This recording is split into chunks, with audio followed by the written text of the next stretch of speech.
নমস্কার বন্ধুরা, আবার একটা নতুন রেসিপি নিয়ে হাজির হয়েছি। আজকে একদম ঝটপট শিখিয়ে দেবো তোমাদের নিম ঝোল। এই বসন্তকালে বলো বা গরমকালে বলো, এই নিম ঝোলটা যদি বানিয়ে খাও শরীরের পক্ষে খুবই উপকারী। ঝোলটা করার আগে কিছু মশলা করে নেবো এবং বেটে নেবো, সেইগুলো আগে মানে শেয়ার করে নিয়েছি। এখানে পাঁচফোড়ন নিয়েছি, পাঁচফোড়নটাকে হালকা করে ভেজে নেব, খুব হালকা করে ভেজেছি, একদমই হালকা, সামান্য একটু নাড়াচাড়া করে সেটাকে আমি শিলনোড়ায় পিষে নিচ্ছি।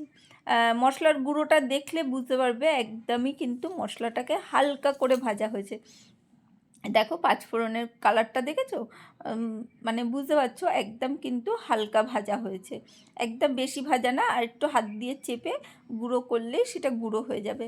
আর যাদের শিলনোড়া নেই তারা মিক্সিতে গুঁড়ো করে নেবে। আর একটু বেশি করে করবে তাহলে মানে মশলাটা করে রেখে দেবে, পরবর্তীকালেও কিন্তু ব্যবহার করতে পারবে, তাহলে মিক্সিতে গুঁড়ো করতে অসুবিধা হবে না। এখানে পোস্ত নিয়েছি, সাদা সর্ষে নিয়েছি, আর নিয়েছি আদা, কিছুটা আদা নিয়ে এটাকেও জল দিয়ে বেটে নিচ্ছি। তোমরা মিক্সিতে চাইলে গুঁড়ো করে নেবে। আগে পোস্ত আর সর্ষেটাকে একটু লবণ দিয়ে চালিয়ে নেবে, তারপরে আদাটা দেবে, আর একটু জল দেবে, দেখবে হয়ে যাবে। আমি মিক্সিতে বাটিনি, শিলনোড়ায় বেটে রেডি করে নিলাম।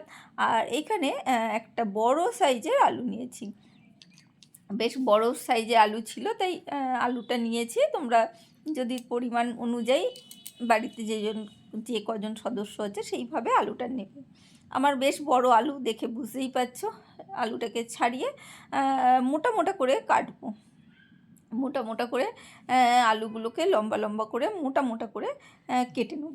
যারা এই পর্যন্ত দেখছো, যারা লাইক দিতে ভুলে গেছো তারা লাইকটা দিয়ে দিও। আর এইটা খুব উপকারী, হেলদি, প্রথম পাতে অবশ্যই খাবে। আশা করি নিম ঝোলটা কোনো দিন খেয়েছো কি জানি না, অবশ্যই করে খেয়েও, খুব টেস্টি হয় কিন্তু।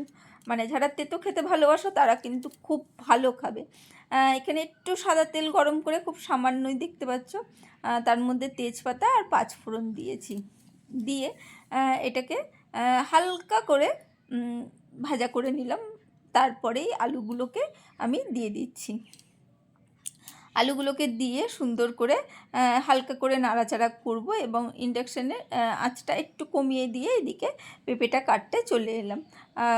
ইন্ডাকশানে যেহেতু হচ্ছে সেহেতু হালকা করে কমিয়ে রেখে, কিন্তু আঁচটাকে কমিয়ে দিলেই টেম্পারেচারটা তোমরা অন্য কাটাকুটিগুলো করতে পারবে।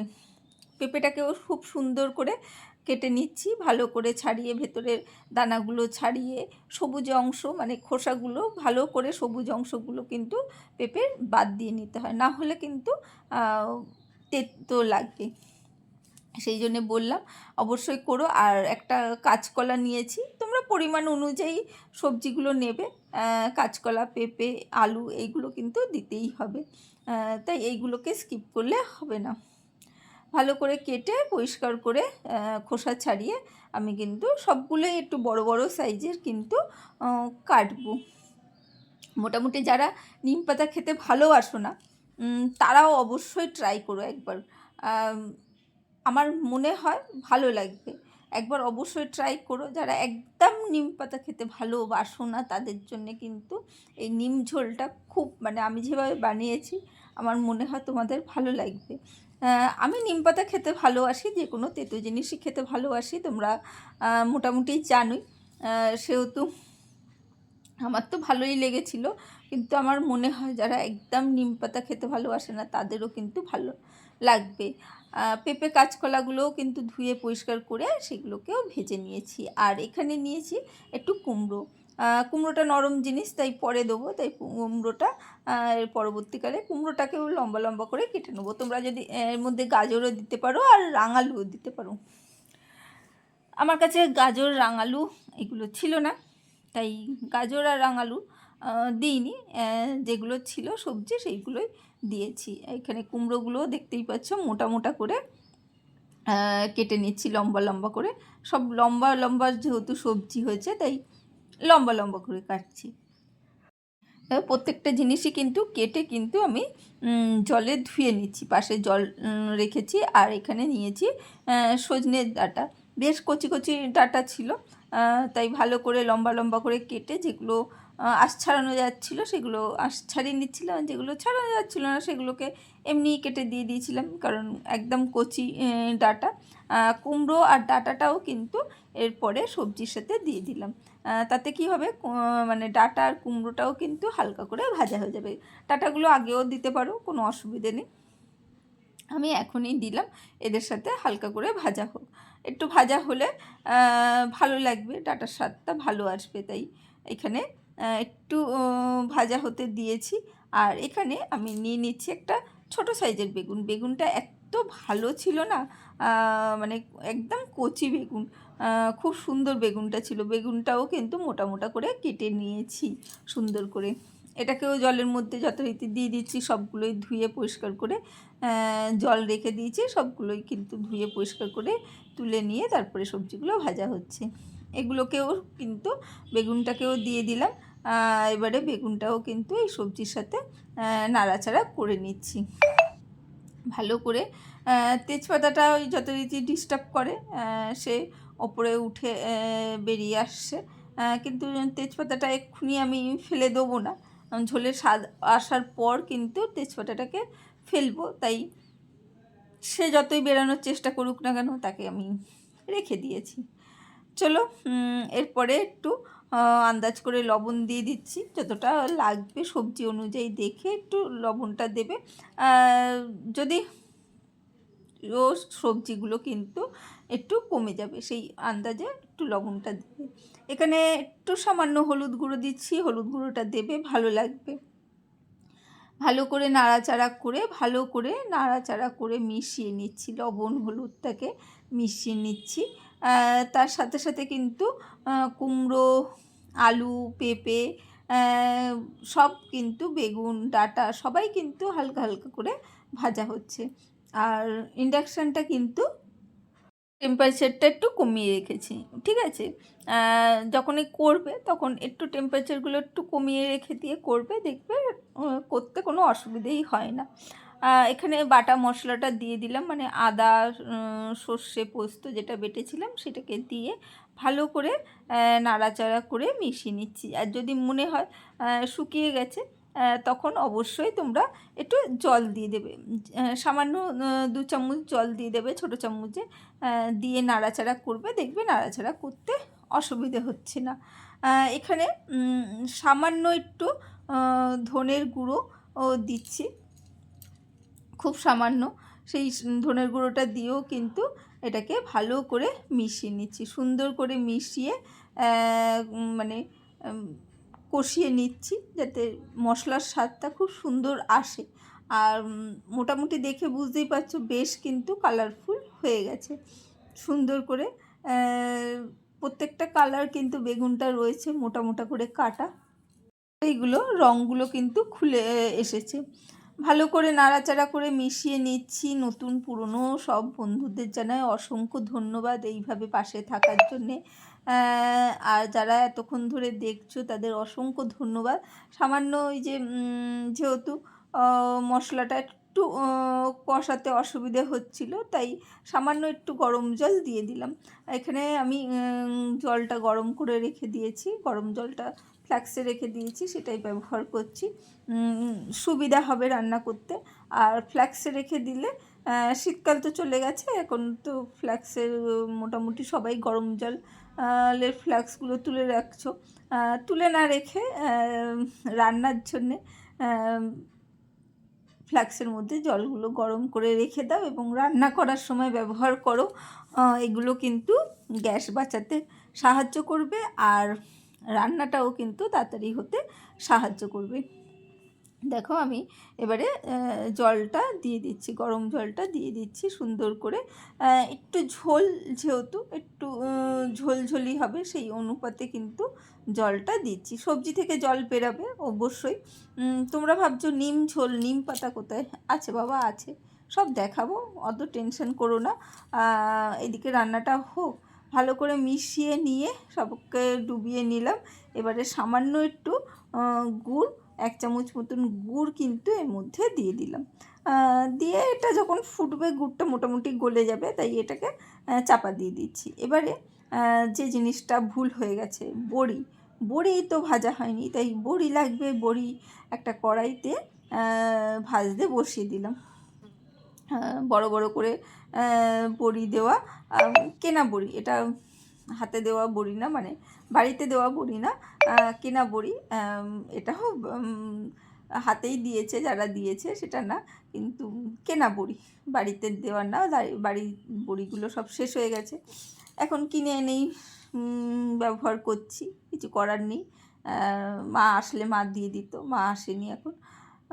চলো বড়িগুলোকে ভালো করে লাল করে ভেজে এরপরে আমি তুলে রেখে দেবো একটা জায়গায়। আর বড়ি টড়িগুলো একটু বেশি তেলেই ভাজতে হয়, আর বেশি তেল দিয়ে ভাজলে কি হয়, সুবিধা হয়, অতটা তেল মানে টানেও না। এবার কম তেল দিয়ে দিয়ে ভাজলে কি হয়, তখন খুব মুশকিল হয়ে যায়, মানে বেশি তেল লেগে যায়। বড়িগুলোকে ভেজে রেখে দিলাম, আর এখানে চাপা দিয়ে রেখেছিলাম। যতদিন গরম জল দিয়েছিলাম খুব তাড়াতাড়ি ফুটে গেছে, সেই জন্য এখন বড়িগুলো এর মধ্যে দিয়ে দিলাম ঢাকনাটা খুলে। বড়িগুলো দিয়ে আবারও চাপা দিয়ে রেখে দেবো। চাপা দিয়ে রেখে দিয়ে একটু লো ফ্লেমে ফোটাবো। আর এখানে দেখো নিম পাতা নিয়ে নিয়েছি, বড় ছোট কচি বুড়ো নানা রকম নিম পাতা কিন্তু আমার ডালে চলে এসেছে। যেহেতু ডাল থেকে ভাঙা নিম পাতা, সেই জন্য বাজার থেকে কেনা না, বাজার থেকে কেনা হলে একদম কচিই হবে। আর এখানে একটা শুকনো কড়াইতে, এখন তো লোহার কড়াইতে রান্না করছি জানোই, সেহেতু একদম লোহার কড়াইতে, শুকনো কড়াইতে নিম পাতাগুলো একটু জোরে দিয়ে আমরা কিন্তু সুন্দর করে ভাজা করে নেব।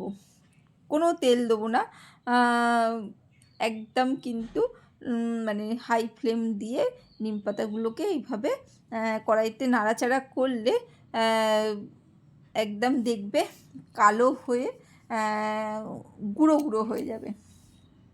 এগুলোকে একদম আমি ভেজে মানে গুঁড়ো করে ফেলবো, সেই জন্যে একদম কিন্তু খুব ভালো করে দেখো, এই দেখো একদম নাড়তে নাড়তে একদম কোনো কিচ্ছু রাখবো না, এটাকে ভেজে একদম গুঁড়ো করে ফেলবো। গুঁড়ো করে এটাকে কিন্তু ওই ঝোলে ব্যবহার করব। হাত দিয়ে দেখলাম প্রায় গুঁড়ো হয়ে যাচ্ছে, যেগুলো মোটামুটি একটু সবুজ সবুজ রয়েছে, একটু নাড়াচাড়া করলে হয়ে যাবে।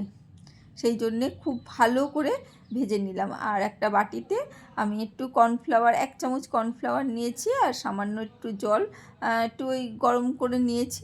ফ্ল্যাক্সের জলটা শেষ হয়ে গেছে, কারণ ওই ঝোলটায় তো অতটা জল পড়েছে, তাই অতটা জলের জন্যে অবশ্যই ওই ফ্ল্যাক্সের জলটা শেষ হয়ে গেছে। অল্প জল গরম দিয়ে আমি কিন্তু ওই কর্নফ্লাওয়ারটা গুলে নিলাম, গুলে নিয়ে ওটাকে দিয়ে দিয়েছি। একটু তাহলে ঝোলটা টেক্সচারটা একটু মানে আলাদাই হবে, সেই জন্যে ভালো করে একটু ফুটতে শুরু করেছে। আর এই নিম পাতাগুলো ওখান থেকে তুলে হাত দিয়েই গুঁড়ো করে এইভাবে দিয়ে দিচ্ছি। কোনো তেলে তেলে কিচ্ছু ভাজতে হবে না, এইভাবে ভেজে গুঁড়ো করে নেবে। যারা নিম পাতা একদম খেতে ভালোবাসে না, তারা অবশ্যই, বারবার বলছি, একবার ট্রাই করে দেখো, সত্যি বলছি ভালো লাগবে।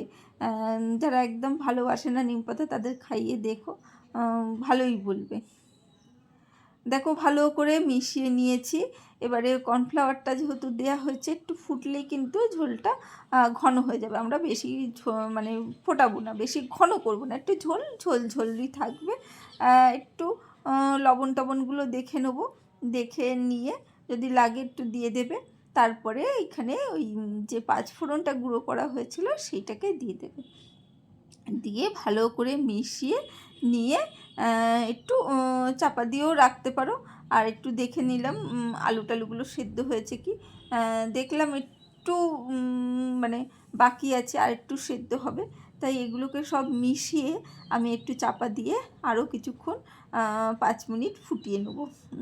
যেটা মানে বাকি আছে, সেদ্ধ হয়নি, সেটা ঠিকঠাক হয়ে যাবে। ব্যাস ফুটিয়ে নিয়ে এবারে রেডি হয়ে গেছে আমার নিম পাতার ঝোল, বা নিম পাতা শুক্তোও বলতে পারো।